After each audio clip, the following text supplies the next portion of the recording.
And after spending some time in Israel learning, he is now graduating from the Lander College at the equally ripe old age of 19.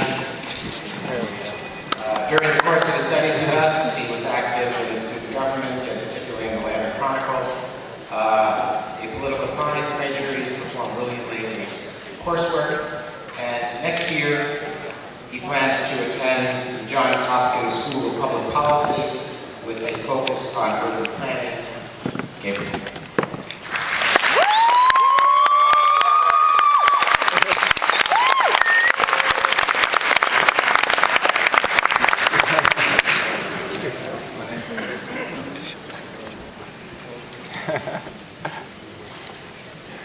Good evening.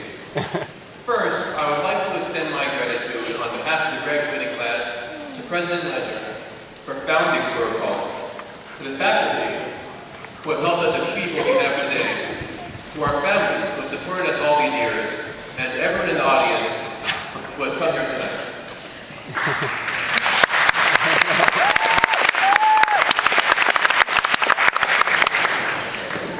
This auspicious event marks the culmination of our undergraduate careers.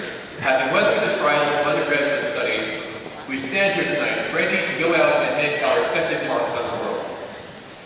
For many of us, this occasion merits a sigh of relief. After 4 long years of cramming for tests and writing term papers, we're finally ready to go on and pursue our professional lives.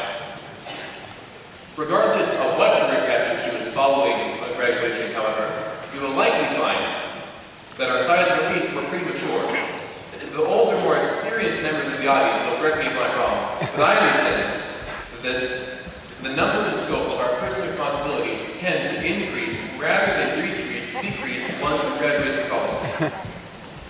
Obligations pertaining to religion, marriage, employment, friends, and family will expand to fill all our free time, much as a gas expands to fill its container. Indeed, amidst all the hustle and bustle of everyday life, it will be difficult to find the time to consider how the pursuit of our own personal goals impacts on the individual lives of others and on society as a whole. And herein lies the danger of post-undergraduate life. After leaving college, many people become so involved in their ever-growing list of personal responsibilities that they forget their obligations to others and to society at large. As we all know, Judaism condemns individuals who fail to consider the well-being of others, while it praises those who do consider such matters and regards them as gedolim, or great people. Rightly so, because, as we will see, selfishness has been at the heart of many of our recent economic and financial woes. For these reasons, we should strive to be great rather than petty people, concerning ourselves with the burdens of others. Rabbi Yosef, our friend, notes that the Torah uses the term gadol in relation to Moshe Rabbeinu, not in order to praise his wisdom or erudition, but in order to acknowledge his remarkable willingness to shoulder the burden of his fellow Jews in Egypt.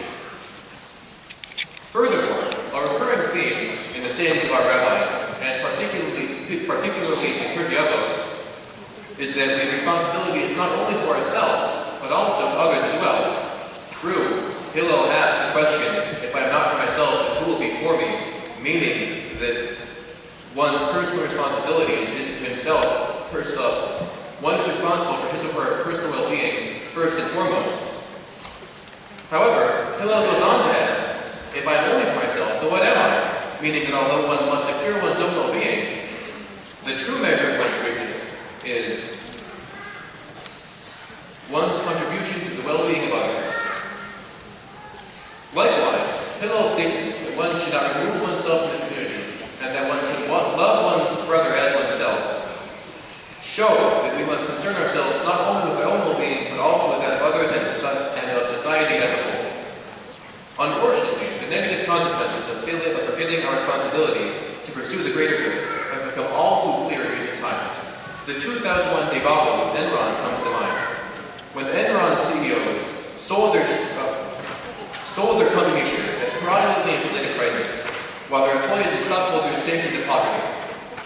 The financial community was buffeted by Enron's bankruptcy, largely because the company's stock was considered to be one of the safest investment venues on the market when in fact the company was bleeding money. Enron's insolvency was hidden from investors by means of deceitful accounting practices employed by corporate officers so that they could boast inflated earnings each quarter. When the company went under, however, it became clear that its stock, once valued at $90 per share, was in fact worth pennies, and that the billions of dollars investment companies had pumped into Enron had been lost forever. Such a loss dealt a tremendous blow to the financial community and to the economy. Does this story of self-aggrandizement at the expense of the economy and society sound familiar? It should, because it was repeated in recent years when the irresponsible actions of credit companies, as well as of consumers, helped bring about the ongoing credit crunch and recession. Credit companies made loans to aspiring homeowners that they knew many homeowners would never pay, and then the credit companies repackaged these loans as collateralized debt obligations and encouraged other companies to invest in these CDOs with the assurance that these loans would be repaid, or that the real estate backing up these loans would at least cover the losses should the debtors fail to pay. This process was repeated several times, with increasingly toxic loans being assigned increasingly inflated values, until finally, some debtors defaulted on their loans. The real estate bubble burst. Those holding the defaulted loans found that the assets backing up the loans were of insufficient value to cover their costs, and some credit companies were unable to sustain their losses. Overnight, the financial giant Lehman Brothers collapsed due to insolvency, and the rest of the financial community tottered. A massive government bailout was approved by Congress, but the damage was already done. Pensions were lost, mortgages were foreclosed, recession hit, and businesses began laying off employees. Meanwhile, the credit company's CEO sailed into retirement on golden terms. What then